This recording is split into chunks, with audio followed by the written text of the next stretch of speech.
Hello, this is Professor James Strickler, and this is a course in American government. This lesson is from Unit 4 about the legislative branch, and it's Lesson 7 about the House process for creating legislation. In this lesson, you'll learn about discharge petitions, you'll learn about the Rules Committee, you'll learn about rules for debating and amending, you'll learn about floor votes, and you'll learn about the Conference Committee. Now, we began building a model of how legislation is created in the previous lesson. Eventually, when we complete the model, it's going to look like this, but we aren't quite there yet. Instead, this is how far we've gotten. Now, notice that the end objective is to create a law, and we have two different chambers involved in it, the Senate and the House. In both chambers, at some point, a bill must be proposed. Then, once the bill is proposed, it is sent to a committee to be considered by them, as we discussed in the previous lesson. In this lesson, we're going to focus on what happens next in the House of Representatives. After a committee reports a bill, it is then considered by the entire floor. In other words, all the members of the particular chamber, in this case, the House. The objective of floor consideration in the House of Representatives is to eventually hold a vote on the bill, to decide whether to approve it or not. As you can see in the background of this slide, it's the House of Representatives actually voting on a bill, as you could see on C-SPAN on TV if you were to watch. That's the end objective of floor consideration, but there's some things that have to happen first. Recall that we previously learned in the course that each House of the United States Congress sets its own rules for how it conducts its proceedings. And the rules of the House of Representatives are very different from those of the Senate. As a consequence, they approach how to consider legislation and how to eventually get to the point of voting on it very differently from each other.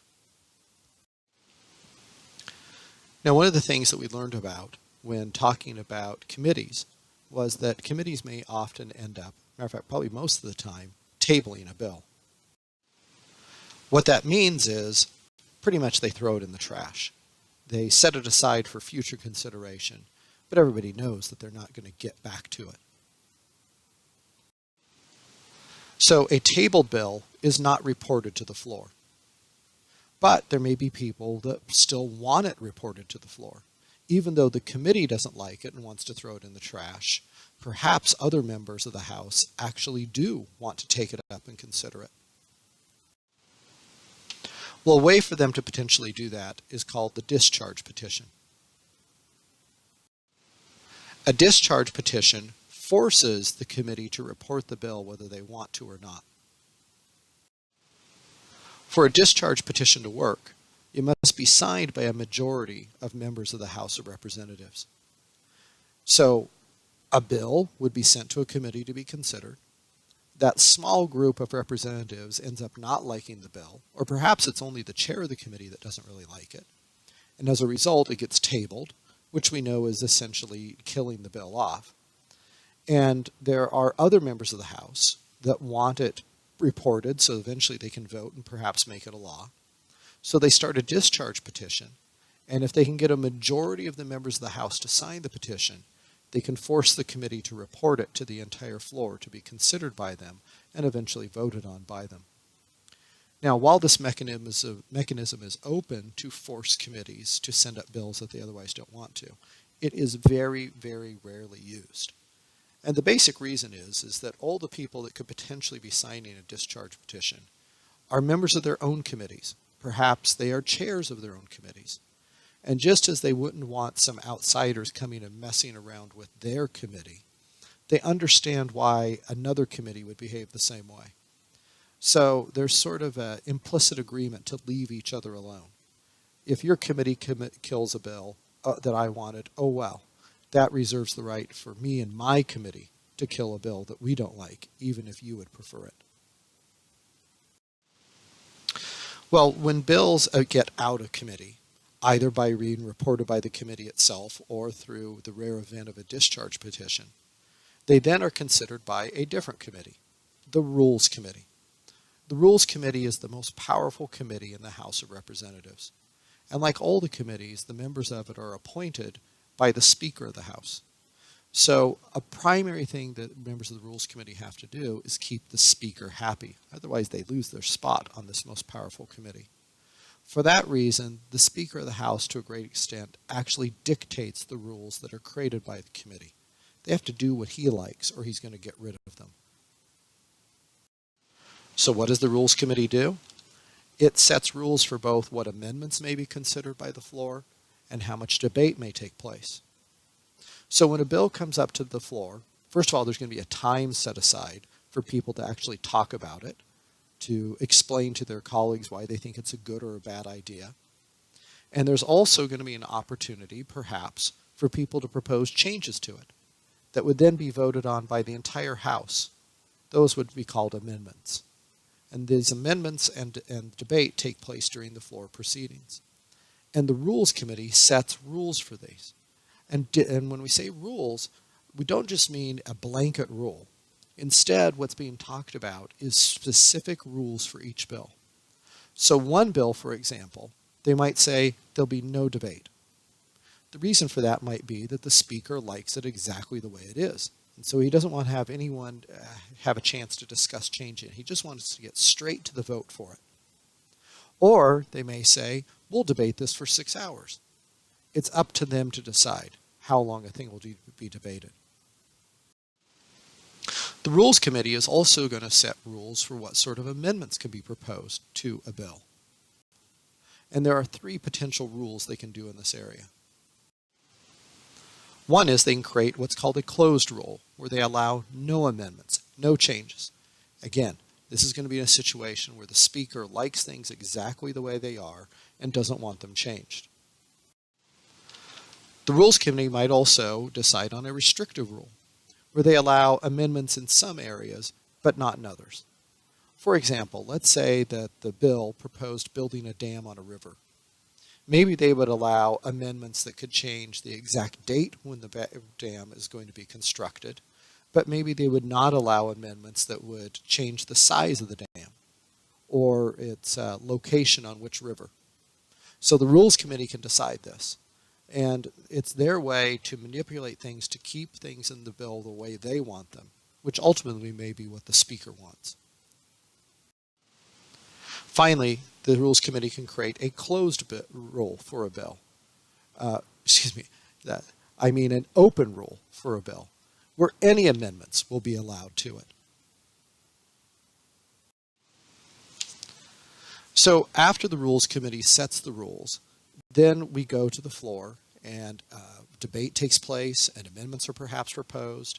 And eventually we get to the floor vote, where members of the House will have an opportunity to actually vote yes or no on the completed bill. In the House of Representatives, a simple majority wins the day. So with 435 members of the House, that means that you would need 218 of them to vote for a bill for it to be approved. So now let's go back to our diagram and see how this all fits in.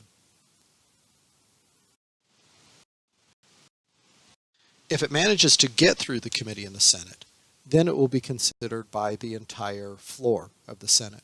Now, exactly what happens there we'll talk about in our next lesson. But for now, let's just imagine that it gets through there and it gets voted on by the entire Senate and approved.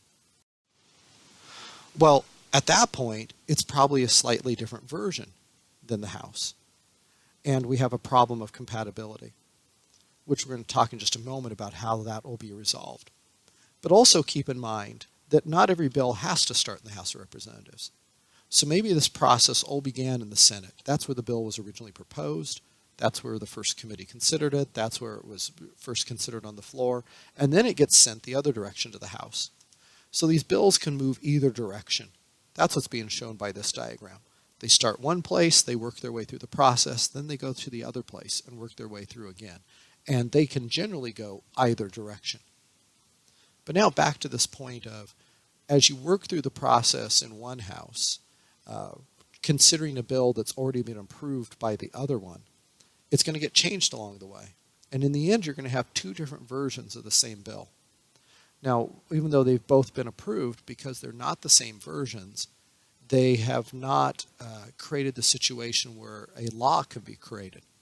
Because to get a law eventually, you have to have the bill approved in exactly identical form by both houses. So to solve this problem, the two houses create what's called a conference committee, where they draw members from both the House and the Senate who get together to try to work out the differences between their versions and create a compromise version that then they both can vote on in an exactly identical form. So let's add the conference committee to our diagram then. The way they're involved is once the bill has been approved by both houses, but obviously in not the same form, then it gets sent by both houses to the conference committee, where a few members of the House and a few members of the Senate get together and work out their differences, create a compromise version. And that compromise version then gets sent back to the Senate and the House to be considered on the floor. That's why the lines connecting the conference committee with floor consideration on both sides have arrows pointing both directions, because the House or the Senate sends the bill to the conference committee. Actually, they both do. And then it gets sent from the conference committee back to both the House and the Senate to be considered on the floor. It then gets voted on in identical format. It's then in that final opportunity to vote on the bill from the conference committee that the real chance comes to approve something that can then become a law. So this is the last stage of the House of Representatives, which is the topic of this lesson, processing a bill through their procedures. It's this final floor vote after the conference committee. So now let's review what we learned in this lesson.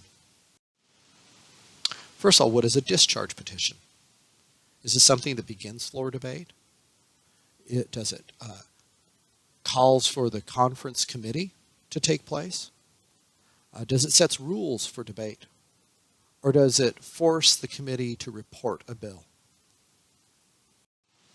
A discharge petition forces a committee to report a bill that they otherwise would not. What does the rules committee do? Does it set rules for committees? Or does it set rules for floor debate? Does it set rules for the membership of the House? Or does it set rules for the leaders' elections within the House? The Rules Committee sets rules for the debate on the floor of the House. For example, how long the debate will take place, or what amendments will be allowed. How is a floor vote won in the House of Representatives? Is it won by a simple majority, by a 2/3 majority, by a 3/5 majority, or a 3/4 majority? In the House of Representatives, a floor vote is won by a simple majority. 435 members, you need 218 to win. So what does a conference committee do?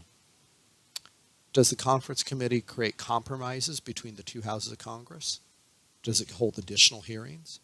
Does it whip votes, in other words, try to get people to vote the way they should? Or does it investigate the consequences of the bills being considered? The conference committee tries to create a compromise between the House and the Senate, so they can then vote on the same bill in the exact identical format. All right, that does it for this lesson. Our next lesson will also be from Unit 4. It'll be Lesson 8 about the process that legislation goes through in the United States Senate.